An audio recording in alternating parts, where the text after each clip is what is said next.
മാഡത്തിന്റെ ഭർത്താവും മാഡം കൂടി വൈകുന്നേരം നടക്കാൻ ഇറങ്ങുമ്പോൾ ഒരു അലവലാതി വന്ന് മാഡത്തിന്റെ നിതംബത്തിൽ കരുതലം അമർത്തി എന്ന് വിചാരിക്കുക.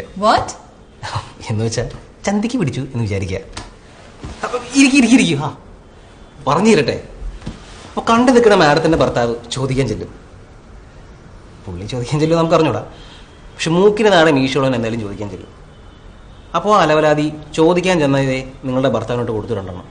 പോലീസ് സ്റ്റേഷനിൽ വരുമ്പോൾ ഞാൻ ഈ അലവലാതിയോട് ചോദിക്കുകയാണ്, അല്ലയോ മഹാനുഭാവ, താങ്കൾ അന്യപുരുഷന്റെ പത്നിയായ ഈ മഹതിയുടെ നിതംബത്തിൽ കരുതലം അമർത്തിയത് അങ്ങേയറ്റം മ്ലേച്ഛമായ പ്രവൃത്തിയല്ലേ? ഞാൻ താങ്കൾക്കെതിരെ നിയമ നടപടി എടുക്കുന്നതിൽ വിരോധമില്ല എന്ന് കരുതട്ടെ. ഇനി മേലിൽ താങ്കൾ ഇത്തരത്തിലുള്ള കുൽസിത പ്രവൃത്തികളിൽ ഏർപ്പെടില്ല എന്ന് ഞാൻ വിശ്വസിക്കുന്നു എന്ന് പറഞ്ഞ് സമാധാനത്തോടെ വിട്ടാൽ മതിയോ? അല്ല, മാഡത്തിന് അത് മതിയായിരിക്കും. പക്ഷെ സാധാരണക്കാരൻ ഇവനിട്ട് 2 ഇടി കിട്ടണമെന്ന് ആഗ്രഹിക്കും. ഇമാതിരി ടീമിന് എൻ്റെ കൈ കിട്ടിയ ഞാൻ അടി നല്ല ഇടി ഇടിക്കും. നിങ്ങൾ എന്താണെന്ന് വെച്ചാൽ